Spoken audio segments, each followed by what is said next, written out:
if you want to learn how to do basement from start to finish, this is the video for you.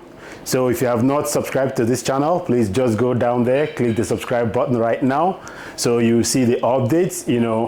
We'll upload the videos as we progress with this project. So let's get going. First thing you want to do in a basement development is the layout.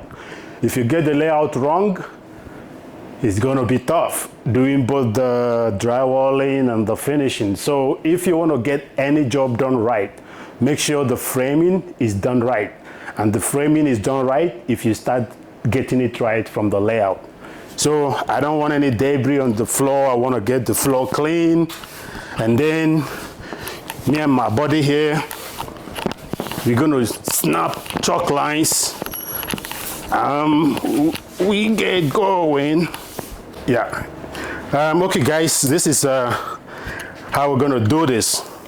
You need a tape. You need a square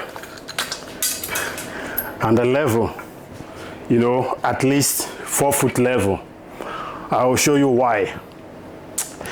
The first thing you want to do is to find somewhere, in the space that is square. So we're going to try to check for squares and see, because you have to take your reference point from somewhere. So let's see what we got here. Okay, that is looking good there.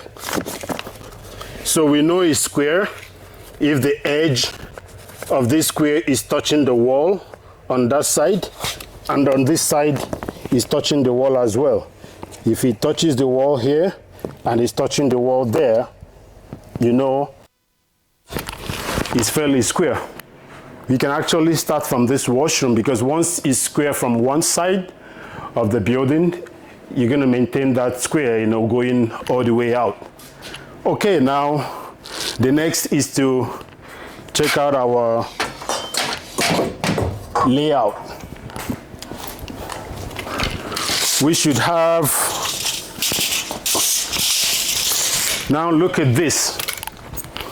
When you have the toilet seat, usually is 12 inches on center, from the wall, from the finished wall to the center of the toilet. But I always like to make it 13 on center to give it a little more room.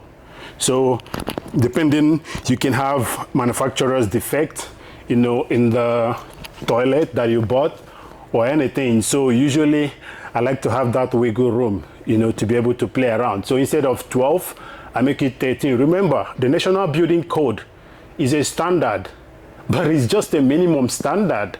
This is what a lot of people don't understand, right? The National Building Code, I'm building it to code. Building to code means you're building to a minimum standard. So sometimes, or most times, I like to go a little bit above the code, which is above the minimum, if you get what I mean. So that's why I give a little wiggle room. 12, should be good, but then 13 is best. Now we want to make sure that this guy here is hidden inside the wall, right? So the wall we're going to use is a 2x4 wall here, but let's see.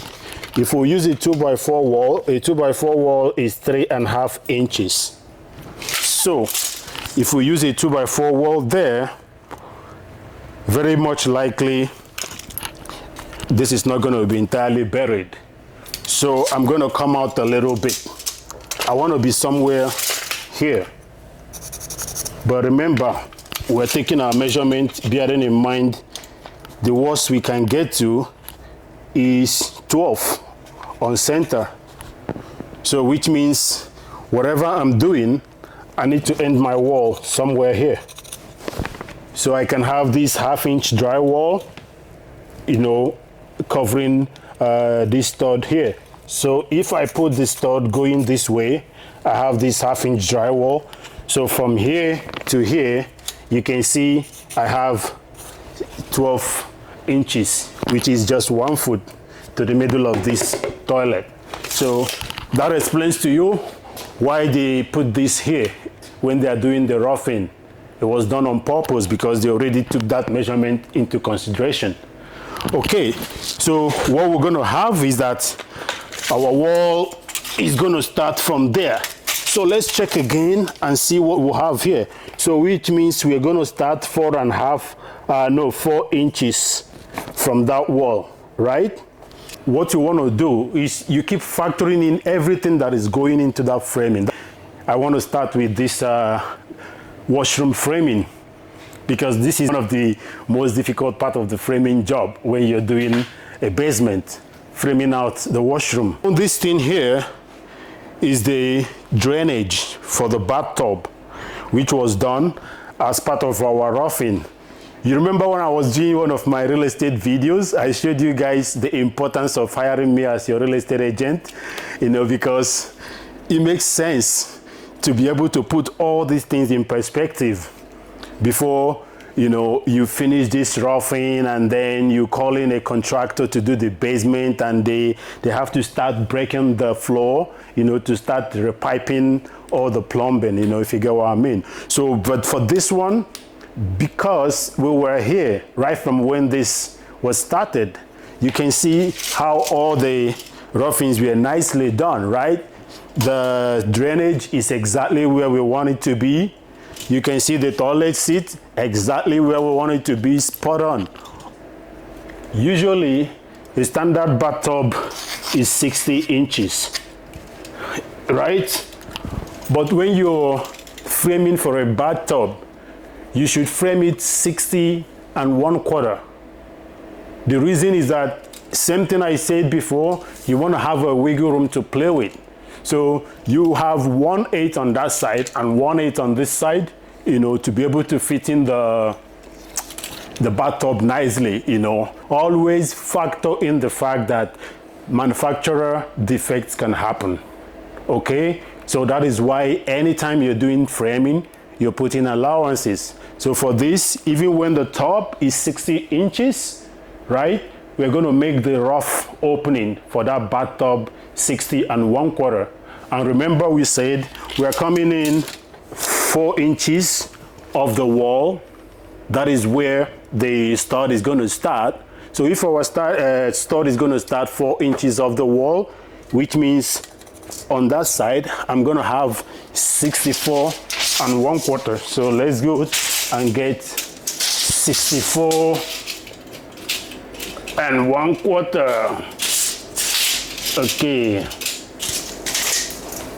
Okay, so that is 59, 60, 64 1/4. Now I want to show you something else. See, when I'm taking measurement in carpentry, anytime you're taking measurement, always eyeball the distance of where your tape is coming from. Look at that, check out that. If you measure like this, or it's like this, if you take that all the way, check how this is coming here, you see it's slanted, right? If you measure on a slanted line, it's going to be wrong. So that's why I kind of eyeball it, and roughly you can see that it's even all the way from there all the way. Not that it's perfectly even, but when you eyeball it, it looks even, right? So because it looks even, you can take that as even for now. 64, let's put that 64, that is 64 1/4 there. Let's take a mark close to the wall. Now see what I'm going to do. I'm going to get this. This is why I told you need the square, right? So I'm going to go from here and make sure this is touching the wall all the way. I told you how to know a square is if the end of these squares, this one touches the wall, this one touches the wall. So it's safe to assume that if all of this touches the wall that way, right, the straight line going this way is square. So now I'm going to keep moving this. Look at what I'm doing. I'm going to keep moving this until I meet that line, which is 64 1/4 that we marked there. Let's see how it aligns with this one. So there Oh, look at that. This is the essence of using a square. If you see that what I measured here was 64 1/4, if you get here, this is 64 1/2. That is not what I want. I want 64 1/4. So I am going to push this guy back until I get 64 1/4 there. And I'll make my mark. So we put it there. We already make that mark. We'll make sure that this is touching all the way. And this level is all touching this all the way, right?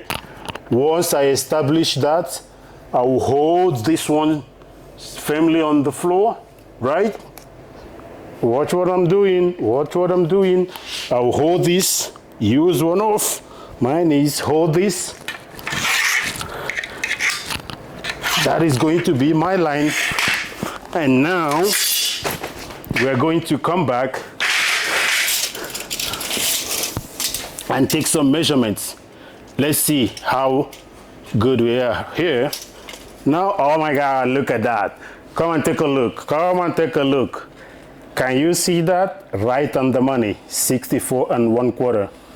Nice. Once you see something like that, you smile because my layout is coming out good. If you don't have somebody to help you hold the chalk line and you're scared you're going to make a mistake if you do it like that, you can just use this level and go, just follow the straight line and keep using the level. Remember that it is your interior space, right? So you put an X on this side. This X shows that that is where your stud is going to go.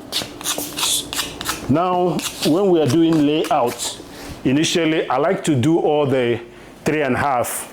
The reason is it gives me the reference to start the next wall. So I usually like to do the 3 1/2 line here. Now this is how I do it. This is just easy peasy 3 1/2.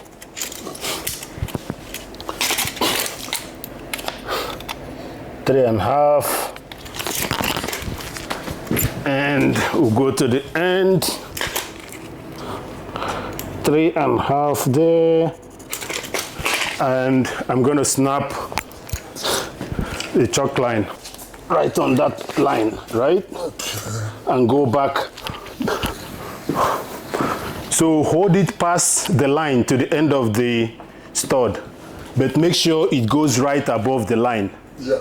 Yeah, so I'm going to pull it as hard as I can and make sure it doesn't shift, right? Once, see, it's just as strong as string line. So, and one snap, bingo. I'll show you how we even came with the plans, you know, how we make measurements, what you factor in before you know what's going to be where, right? So let's get back to this washroom area again. Now we're going to use these lines that we are able to see here. Remember that the bathtub, the standard bathtub is 30 inches, right? Now bathtub should be 30 inches. If you factor in the toilet there, okay, I'll take us here so it's easier. Let's take this measurement from here. If we go from there, this is 30 inches. That's where the bathtub stops. Now we'll have from here to here. This is really not where I would want it to be. I'll tell you what I mean. Usually, I always say that this, you should have 15. I always like to have 15 inches from the bathtub so that when you sit on the toilet, right, you have leg room here and you have leg room here. So what I usually do for that leg room, if you come from here, you can video it from there. What I do for that leg room is 15 inches normally. So usually I like the center of this toilet to be minimum 15 inches from where the tub ends. So which way is the tub going to be coming from? That way to this way? This is the tub. The bathtub is here. That's a small tub.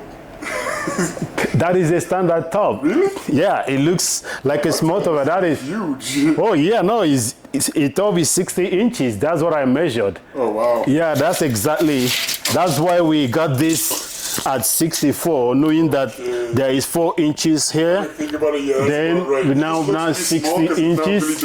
Yeah, because as we are laying it out, it looks small. Yeah. But you have to exactly. You have to be right on the money. You have to know exactly what you're doing. Gotcha. If not, you'll be like second guessing yourself, right? Gotcha. Okay, so now usually I'm going to try to get my plumber to reposition this a little bit so I can get a little more of leg room here, you know. So this is what I usually like to achieve. I like to achieve from the tub, which is 30 inches from the wall. I like to get 15 inches from there to the middle of the toilet. So let's say this is C. In carpentry, this is how we indicate center. Straight line and a C means that is the center. So if this is the center, I'm going to go another 15 inches for the leg room I was talking about, if you get what I mean. I was talking about we having a leg room if you sit on the toilet, right? So I'm talking about the minimalist, you know, washroom to have that is very functional. It's not very tiny, you know. This is like a very standard washroom. Not too tiny, not a big washroom either, but standard washroom. But as standard as you want it to be, you want it to be comfortable and functional, right? So let's do this. We gave it 15 inches from here to the center, another 15 inches. Then we can take a measurement for where our vanity is going to be.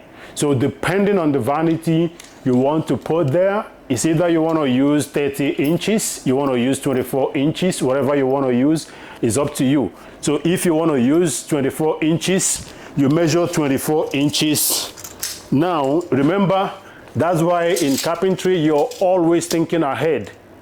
Remember that the 24 inches is 24 inches from the finished wall, remember, right? So if it's 24 inches from a finished wall, you have to know that on the countertop, you will have a lip, you know, and that lip is 1 inch or 25 millimeters. So once you factor in that lip, the 24-inch cabinet is not going to be measured as 24 inch, but 25 and a half. Why 25 and a half? Because I know it's half inches is for the drywall, 1 inch is for the overhang of the countertop, and 24 inches is for the cabinet, vanity cabinet that is going here. If you want to use 30 inches cabinet, then you're going to measure out 31 and a half, right? Because you're going to give that overhang on the countertop and then the half-inch drywall going to the wall. So let's give it a 24. Like I told you, this is a minimalist washroom, right? Basement washroom, but it's going to be sweet. So let's do 24 plus 1 inch plus half. So we have 25 and a half, so, which means this is where our wall can start. So this is the minimum we can go. You know, always go a little bit above the building code. Building code is just a minimum. Okay, so now I already got that my wall, I established my wall is going to end here, right? But let's just be gracious enough to just give it another 4 inches that we can play with. Now, before I give it this 4 inches, I have to factor in what am I doing here. I'm just showing you what you should be doing, assuming you don't have a plan. All these things I already did before I drew the plan, right? And as you're doing your basement, I am cross-checking it again to make sure that everything falls where I planned them to be. You know, there's a rule in carpentry to always measure twice and cut once, right? So that way you don't make silly mistakes, materials and time. So much money, bro. Okay, now, so we're going to look at how much space do we have from there to here. We have 3 feet, you know, 3 feet on the money, and the stud can end here. Look at that. Just working like magic. Look at 1, 2, 3, 3.5. We are just so right on the money. So if we put 1/2-inch drywall there, this is where the wall falls in perfectly well. You know, how good is that, bro? Look at that, 36. Let's just mark our 36 here and say this 36, if we make it 37 here, right?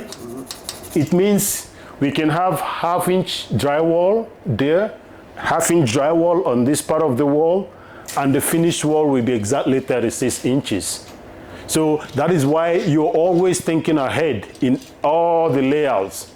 You know, so you're always factoring in what's going to be on the wall, what's going to be on the floor. If you want to do you see that when we're doing our door framing, you're always going to factor in how high is the floor going to be? How high is this going to be? Like, you're always thinking in the future. That's how to plan when you're building a basement or any construction at all. You're always thinking ahead. What is the next step going to be, you know? So that gives you a clue of what you're doing. So now here we take 37, like we said, we established we'll be at 37. Having established that, then we now go to make a straight line. Remember the rule for the straight line? We use our square and we use our level. Okay, so we established that we want to have 37 inches from that end, but then there's something to remember. You always ask yourself, where did we take our reference point from? We took our reference point from that side, right? So we coming from here, so we're sure that this layout here is perfect, right? So see, this is what I'm going to do. I'm going to say, if I get 37 from there, right? What do I get if I go from here on this side of the planet? I have 92 and okay, make sure this one is correct. Okay, so I have 93, right? So what I'm going to do, because I know this is the one, we took our reference point all the way from there, so we cannot start marking our line from there. All I did is to establish that we are doing 37 inches that way, and we're going to ignore this. And we're going to go 93 here. In the comment section, just throw me a question, okay? I'll be able to explain more. But so we get 93 from here. We'll mark our 93 here.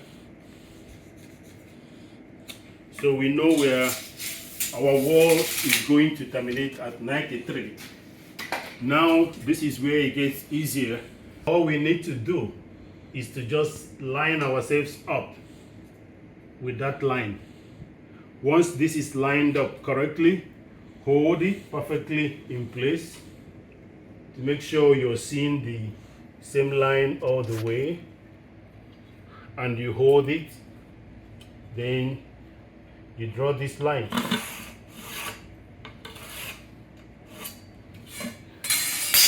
Now this is perfectly square, you can tell. Then you use that, follow the line, and when you're using this to extend it, make sure you go like 1 foot into the line, into the existing line, right? Don't go here and start drawing. No, go a little bit into the line so that straight line can be established. Okay, so I'm gonna make sure I'm there. It looks good right there, and I'm gonna Draw that line. Now you come and you see exactly what I'm talking about. If you check this thing out, this is why I left this line a little bit so you see what I mean. Now you see, even if it appeared to be square when we use that there, but because this is another reference point altogether, you see that this line is a little bit off. So when we now used the reference point, which is what we went from all the way, and we established that it's square from that way coming this way, now this is the right line. You can take this line all the way to the end of the wall and you'll be sure you're right on the money. Okay, so this is how to do the layout. Now, always, like we said before, this is the line that you're using as your layout line. Remember, always mark where the wall is going. So, Question. So where you're standing right now, that space, what's going to go in that space? now is a closet, just a little closet that will have, some shelvings, just for the washroom. For like towels and stuff? Yeah, anything you can do to have more storage in the house is always appreciated. Always right? good, yeah. Yeah. Definitely. So I'm going to use the laser, and my target is to have a line on the floor that will measure the same, place with this beam.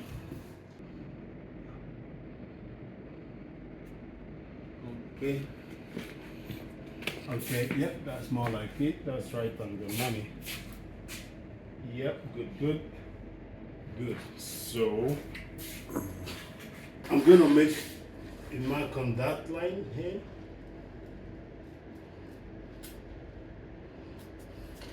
And one here.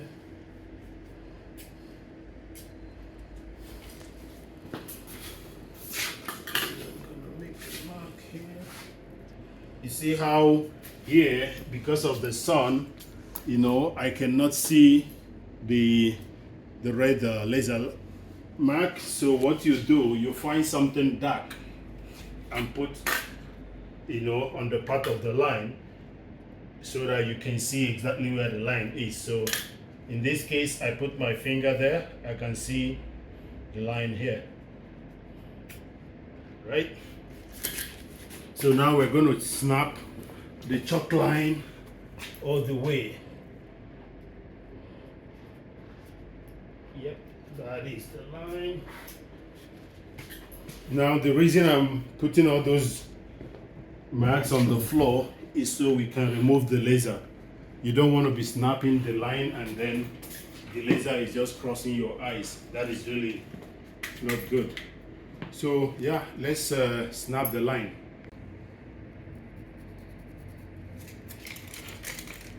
And 5 3/8. So this is still not, you see, Enough. it's still not enough. If this 2x6 cannot hide it, then I don't need to use a 2x6, because 2x6 is expensive, right? It's more expensive than 2x4s. So if the 2x6 will cover it, I know I'm using 2x6 because it's going to help me achieve that purpose of hiding this inside the wall. But if with 2x6 it's still going to be outside the wall, then I'll rather do 2x4 and box it out, right? So I'll make my plan and my drawing on the floor right now with the 2x4, right? And then when the plumber comes in and checks and says, okay, yeah, we can actually fit in this by pushing it back, the plumber can do that for me and move it back. So when they push it back, did they just drill into the floor with a jackhammer? You use a jackhammer to break the floor, And then put cement to fill it? position it back. Once you position it, look at that. If you go back and look at this, you see the chalk line on the floor? Yeah. This chalk line is where the wall is going to fall. So you want to find a way to either break the floor and take this guy back. If this guy moves back here, it will be hidden. How would they do it like this in the first place? Why wouldn't they just bring it all the way back in the first place so like you wouldn't have to go through the trouble of repositioning? Yeah, that's what I covered in one of my videos. They just put things where it's convenient. Tradespeople do that a lot. because we work with time, right? That's why in construction they say you get what you pay for. You know, because if you're not going to pay for my time, why do I want to spend time doing it, you know, trying to make it look nice? It works where it is. Is it not working? True. It's working. So you put it there and keep going, man. True. Is it up to national code? Yes, it meets code. That's all that matters. What are we talking about? It's That's done, true. bro. But then if I am the one that is going to do the basement, or I'm the one that is your real estate agent, and I know a lot about construction, I will advise you right from day one that, this thing where it is will not be good. So when they know that the person that is, you know, directing you and giving you advice is also a journeyman right sale carpenter, there you go.